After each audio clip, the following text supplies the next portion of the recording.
ছিনিয়ে পুলিশকে লক্ষ্য করে গুলি, আত্মরক্ষায় গুলি চালান স্পেশাল ইনভেস্টিগেশন টিমের সদস্য অর্ঘ্য মণ্ডল। কথা বলবো, অর্পণ রয়েছেন সঙ্গে। অর্পণ, একদমই দেখো, যে বিষয়টা সান্নিক জানাচ্ছিল যে নির্জন এলাকা, সেখানে যখন সিটের সদস্যরা গিয়ে এই ঘটনার পুনর্নির্মাণ শুরু করে, প্রভাস তখনই রনি সরকারের যে রিভলভার, সেই রিভলভার ছিনিয়ে নিয়ে রনি সরকার এবং তার পাশেই ছিল অর্ঘ্য মণ্ডল, তাদের দিকেই গুলি চালায় এবং নিজেদের আত্মরক্ষার জন্যই অর্ঘ্য মণ্ডল তিনি গুলি চালান এবং সেই গুলিতেই আহত হন প্রভাস। তাকে তড়িঘড়ি উদ্ধার করে নিয়ে আসা হয় বারুইপুর মহকুমা হাসপাতালে, আর সেখানেই তার মৃত্যু হয়।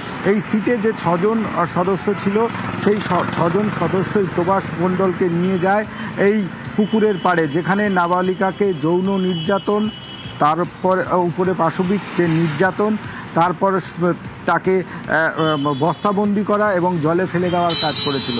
অতি গুরুত্বপূর্ণ বিষয় ছিল যে প্রভাসের বয়ানের সঙ্গে, প্রভাসের যে বয়ান প্রথম থেকেই পুলিশের কাছে বিভ্রান্তকর লাগছিল, প্রতি মুহূর্তে সে বয়ান চেঞ্জ করছিল।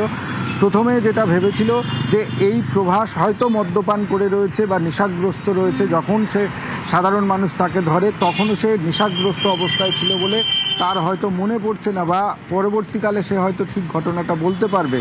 কিন্তু যখনই তদন্তকারী আধিকারিকরা বুঝতে পারলো যে প্রতি পদেই সে পুলিশকে বিভ্রান্ত করছে, ফলস এভিডেন্স দিচ্ছে, তখনই সিদ্ধান্ত নেওয়া হয় যে তাকে ঘটনাস্থলে সে যে বক্তব্য দিয়েছে, যে এভিডেন্স দিয়েছে, ঘটনাস্থলের সঙ্গে তার কতটা মিল রয়েছে।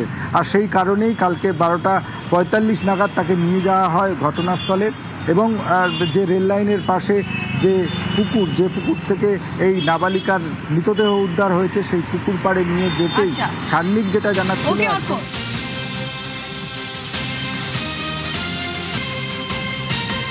বারুইপুরে অশান্তির ঘটনায় যে 20 জনকে গ্রেফতার করা হয়েছিল, তাদেরকে নিয়ে আসা হচ্ছে আদালতে। যে ছবি আপনারা দেখছেন, নিউজ 18 বাংলা এক্সক্লুসিভ, 20 জন গ্রেফতার আর তাদেরকে নিয়ে আসা হচ্ছে আদালতে।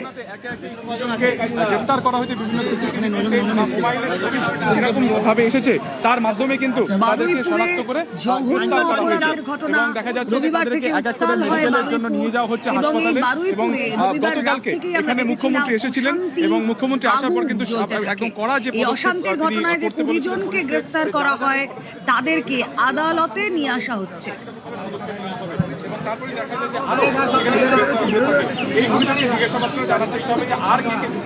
9 জনকে ইতিমধ্যেই গাড়িতে তোলা হয়েছে, যে খবর আমরা পাচ্ছি। সুদীপ্ত সেন সহকর্মী রয়েছেন সঙ্গে। সুদীপ্ত,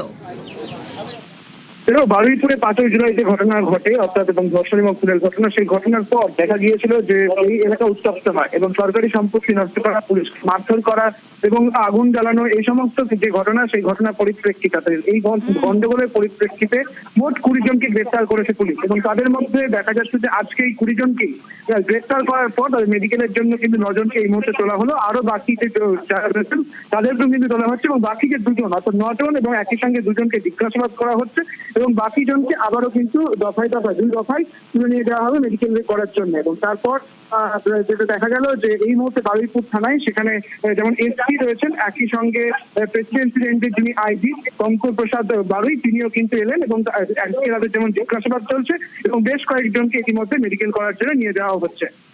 বেশ, বারুইপুরে গণপিটুনি অশান্তিতে গ্রেফতার 20 জন, তাদেরকে একে একে তোলা হচ্ছে। আপনারা যে ছবি দেখছেন, তাদেরকে নিয়ে আমরা অলরেডি নির্দোষ। আমরা আমাদের একটা ফুটেজ দেখা, যে আমাদের হাতে একটা ইট আছে, একটা ফুটে দেখা, আমাদের সিসিটিভি খুঁটিয়ে দেখা, বাড়ি থেকে দাবি যাচ্ছি, দরজা খুলে আমাদের খুলে চলে এসছে। আমরা স্যার কি অবস্থা, বলে চলো তোমরা যদি দোষী হও তোমাদের তালি নিয়ে যাবো, যদি দোষী নাও ছেড়ে দেবো জিজ্ঞাসাবাদ করে। আমাদের একটা ফুটেজ দেখার জন্য অনুরোধ করছি মাননীয় মুখ্যমন্ত্রীর কাছে, একটাই অনুরোধ, আমরা যদি দোষী হই আমাদেরকে সাজা দিন, কিন্তু আমাদের সিসিটিভি ফুটেজটা খুঁটিয়ে দেখার অনুরোধ করছি। আমাদের হাতে যদি একটা ইট পাটকেল থাকে, তাহলে আমাদেরকে যা সাজা দেবে আমরা মাথা পেতে নেবো। আমরা কোনো ফুটেজে নেই, আমরা বাড়িতেই ছিলাম না, আমরা ডিউটিতে ছিলাম। আমরা আজকে রাত্রে বাড়ি ফিরেছি, এখনো টিকিট তো আমাদের সেই গেঞ্জিটা পরার সুযোগ দেয়নি। আমাদের তখন রাত 12টা নাগাদ, 12টা 12:30 নাগাদ আমাদের ঘড়ি দেখানো শুরু হয়ে যায়। না না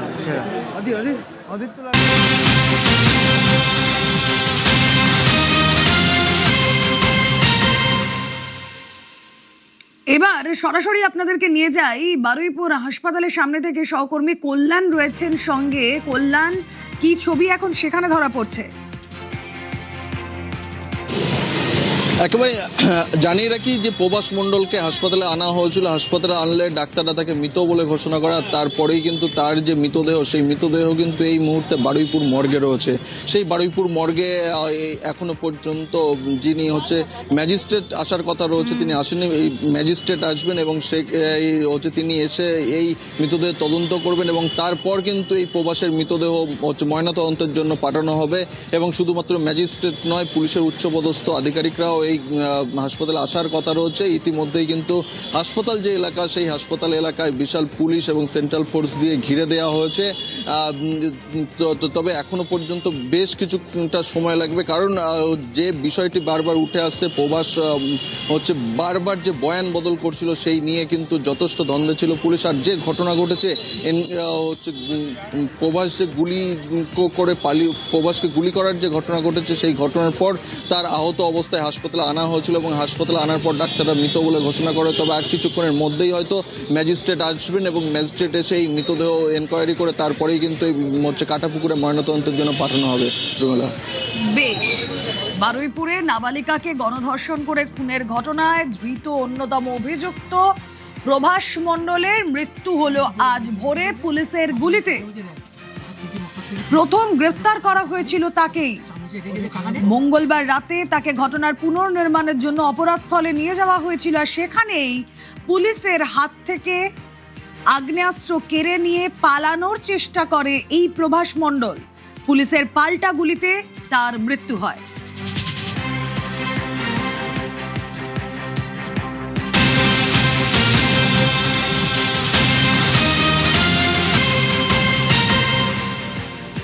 আপনাদেরকে ঘটনাস্থল থেকে সব ছবি দেখাবো, সহকর্মী সান্নিক থাকবেন। তার আগে আপনাদের জানাই, পুলিশ সূত্রে যা খবর, ঘটনার তদন্তে মঙ্গলবার রাত 1:15 প্রভাসকে নিয়ে সূর্যপুরে ঘটনাস্থলে যান তদন্তকারী আধিকারিক।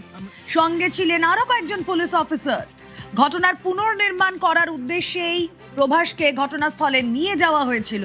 আর সেই সময় এই ঘটনা ঘটে। পুলিশের দাবি, অভিযুক্ত প্রভাস পুলিশের কাছ থেকে বন্দুক ছিনিয়ে নিয়ে পালানোর চেষ্টা করে। খুব স্বাভাবিকভাবে এলাকা তার চেনা। যে জায়গার ছবি আপনাদেরকে দেখাচ্ছি, যে জায়গাটা এখন কর্ডন করে রাখা হয়েছে আপনাদেরকে দেখাচ্ছি, সান্নিক যে ছবি আমাদের সামনে তুলে ধরছিলেন, ঠিক সেই জায়গা থেকে পুনর্নির্মাণ যেখানে হচ্ছিল, যেখানে নিয়ে যাওয়া হয় প্রভাসকে, সেখান থেকে তার বাড়ির ডিস্টেন্স 200 থেকে 250 মিটার। তারপর কি হয় পুনর্নির্মাণ করার সময়, টাইমলাইন ধরে ধরে সান্নিক জানাচ্ছিল। ঘটনাস্থলে ছবি দেখবো, শুনবো সান্নিকের থেকে। সান্নিক,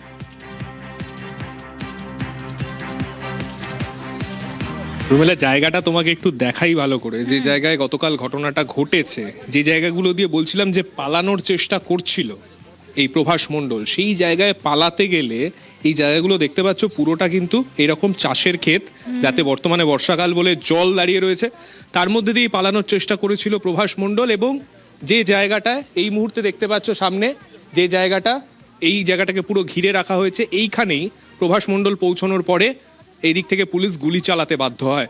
কেননা তার হাতে তখন একটা আগ্নেয়াস্ত্র ছিল এবং সেই আগ্নেয়াস্ত্র দিয়ে সে পুলিশের দিকে গুলি চালিয়েছিল এবং সেই কারণে আত্মরক্ষার্থে পুলিশ গুলি চালালেও আরও একটা বিষয় কিন্তু এক্ষেত্রে অত্যন্ত গুরুত্বপূর্ণ। তুমি যদি একটু এই ক্রাইম সিনটার ঠিক পেছন দিকের অংশটা দেখো, পুরোটা জঙ্গল, পাশে বেশ কিছু জলা জমি রয়েছে, পুকুর রয়েছে এবং একটা অংশে যেমন এই জঙ্গলগুলো দেখতে পাচ্ছ, আর এর পেছনের অংশে পেয়ারা বাগান রয়েছে। এই দিক থেকে রেল লাইনের দিকে অর্থাৎ সূর্যপুর স্টেশনের দিকে যেতে গেলে এই জায়গাটা কার্যত জনমানব শূন্য। একটা লোক দিনের বেলা, যখন আমি সকালবেলা নিজে ঢুকেছি সেই সময় একটা লোক চোখে পড়ছিল না। ঠিক সেই পরিস্থিতিতে যখন রাত্রিবেলা, রাত্রি 12:45 ঘড়ির কাঁটায়, সেই সময় যখন এই ধরনের একটা ঘটনা ঘটছে, স্বাভাবিকভাবেই পুলিশ জানতো যে এখান থেকে, যেহেতু এইটা তার লোকালিটি, এখানেই সে বড় হয়েছে, তাই এই জায়গায় সে যদি পালায়, তাই সেক্ষেত্রে কিন্তু যথেষ্ট সমস্যায় পড়বে পুলিশ এবং সে এই জায়গাগুলো চেনে খুব ভালো করে। তাই সেই পরিস্থিতিতে এই জলকাদার মধ্যেও সে পুলিশের দিকে যখন গুলি চালায়, পুলিশ আত্মরক্ষার্থে তাকে গুলি চালাতে বাধ্য হয় এবং এখানে সে পড়ে যায়। গুলিবিদ্ধ অবস্থায় তাকে এখান থেকে তুলে তাকে বারুইপুর মহকুমা হাসপাতালে নিয়ে যাওয়া হয় এবং বারুইপুর মহকুমা হাসপাতালের চিকিৎসকরা তাকে মৃত বলে ঘোষণা করেন। এবার রিকনস্ট্রাকশনের পার্টটায় যদি আসি, যে রিকনস্ট্রাকশনে তাকে নিয়ে আসা হলো, মূলত দেহ লোপাট করার ক্ষেত্রে তার একাধিক ভূমিকা ছিল বলে পুলিশ জানতে পেরেছিল এবং এই বস্তা জোগাড় করা, বস্তায় করে দেহ লোপাট করার চেষ্টা, সেই বস্তাকে পুকুরে ফেলা, কোন জায়গায় ফেলতে হবে, যেমনটা বলছিলাম যে এই জায়গায় প্রত্যেকটা জিনিস কিন্তু প্রভাস মণ্ডল হাতের তালুর মতো চিনত।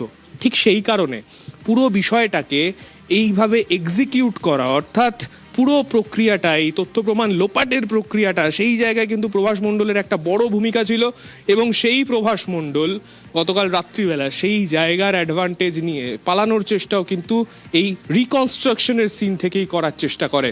এবং যখন এই রিকনস্ট্রাকশন চলছে, পুলিশ চেষ্টা করছিল যাতে নতুন কিছু তথ্য প্রমাণ তাদের হাতে লাগে, যাতে এই যে গোটা অভিযোগগুলো যেগুলো সামনে আসছিল, সেই অভিযোগগুলো কার বিরুদ্ধে কতটা সত্যি সেই বিষয়ে কিছু স্পষ্ট উত্তর সামনে আসে। কার কতটা ভূমিকা ছিল, কোথায় ঘটনা ঘটেছে, কোথা থেকে কোথায় দেহ নিয়ে যাওয়া হয়েছে, কোথায় গিয়ে সেই দেহ লোপাট করার চেষ্টা করা হয়েছে, প্রত্যেকটা বিষয় পুঙ্খানুপুঙ্খ সেইখানে অভিযুক্তকে নিয়ে এসে তারা রিকনস্ট্রাক্ট করতে চেয়েছিল এবং তার মধ্যেই এই ঘটনা ঘটলো। স্বাভাবিকভাবেই মোড় ঘুরিয়ে দেওয়ার মতো একটা ঘটনা, তবে স্বাভাবিক ছন্দেই এই গোটা বিষয়টা একটা কিন্তু যারা অভিযুক্ত, যারা এই ধরনের ঘৃণ্য অপরাধ ঘটায়, তাদের মনেও কিন্তু একটা আতঙ্কের ছবি কিন্তু এবার তৈরি করতে পারে, তেমনটাই কিন্তু প্রত্যেকে মনে করছেন। যদিও স্থানীয় বাসিন্দারা যারা বিচার চেয়েছিলেন, যারা এখানে অভিযোগ যেদিন সামনে আসে সেই দিনের পরে আমরা বিক্ষোভ দেখেছিলাম, তাদের ক্ষোভের ছবি আমরা দেখেছিলাম। যদিও আমি এখন এখান থেকে বেরোতে পারিনি, তবে তাদের যে দাবি ছিল, যারা এই ঘটনার সঙ্গে যুক্ত, তারা যেন কোনোভাবে ছাড় না পায়, এই ঘটনা তাদেরকেও কিন্তু কিছুটা স্বস্তি দেবে, তা কিন্তু বলাই যায়। বেশ, এই ঘটনায় যারা বিচার চাইছিলেন, স্থানীয়রা, এলাকার মানুষজন যারা সরব হয়েছিলেন, তারা এই ঘটনার পর কিছুটা হয়তো স্বস্তিতে। কিন্তু এই প্রভাস মণ্ডলের মা সন্ধ্যা মণ্ডল, তার ছেলের মৃত্যু আর এভাবে পুলিশের গুলিতে মৃত্যু, এরকম একটা জঘন্য অপরাধ তার ছেলের দ্বারা ঘটেছে। তিনি কি বলছেন শুনুন। ছেলে যে মৃত্যু হলো তাতে আপনার কষ্ট হচ্ছে না? মার তো কষ্ট হবে, আমি সে কষ্ট দরকার নেই, ও যা কর্ম করেছে তাতেই গেছে আমার শান্তি। মানে ও যে নাবালিকার সঙ্গে যে হ্যাঁ, অত্যাচার করেছে, যা করেছে তাতে ওর মৃত্যু হয়ে গেছে, ভালোই হয়েছে। আপনারা কি মৃতদেহ আনতে যাবেন? যদিও আমি আনবো না, আমি তো বললাম আর আমরা দেখতে চাই না, একদম দেখতে চাই না। তোমরা ওখানে নিয়ে থেকে নাও, গুদমে দেবে, কোথায় দেবে, ফেলে দেবে, দিয়ে যাবে, কেউ যাবে না। মার কথা যদি না শুনি, নিজে নেশা ভাঙ করে, তা আমার অত আর কিচ্ছু বলার নেই। এবার শুনবো আরো এক মায়ের বক্তব্য, যার সন্তান আরজি করে তরুণী চিকিৎসক, যারও এক মর্মান্তিক পরিণতি হয়। তার এই ঘটনার পর বিচারের আশা আরো জোরালো হয়েছে। আমি একদম সমর্থন করছি এই পদক্ষেপকে, কারণ পুলিশের রিভলভার কেড়ে নিয়ে ও আবার পুলিশকেই মারতে গেছে, মানে কতটা বেপরোয়া। তাকে বাঁচার অধিকার সত্যিই নেই। আর তার মা বলে দিয়েছে যে এরকম ছেলে যার মায়ের কোল খালি করেছে, আমি কোনো কিছুই বলবো না, তার যেন চরম শাস্তি হয়। তার মাকেও আমি প্রতিবাদী মা হিসাবে ধন্যবাদ জানাই এবং আমাদের মুখ্যমন্ত্রীকেও ধন্যবাদ জানাই। আর আমার বিচারের আশাটা আরো বেড়ে গেল, মানে বিচার তো আমি পাবোই, কিন্তু খুব তাড়াতাড়ি এটা পাবো, এই ভরসাটা আমি সরকারের উপর রাখছি। রবিবার সকাল সূর্যপুর এলাকায় পুকুর থেকে কিশোরীর দেহ উদ্ধার হয়। ঠিক সেখানে ঘটনাস্থলে নিয়ে যাওয়া হয়েছিল ঘটনার পুনর্নির্মাণের জন্য প্রভাস মণ্ডলকে। ঘটনার অন্যতম অভিযুক্ত পুলিশের রিভলভার ছিনিয়ে পালানোর চেষ্টা করলে পাল্টা পুলিশের গুলি আত্মরক্ষার্থে, আর তারপরে মৃত্যু প্রভাস মণ্ডলের।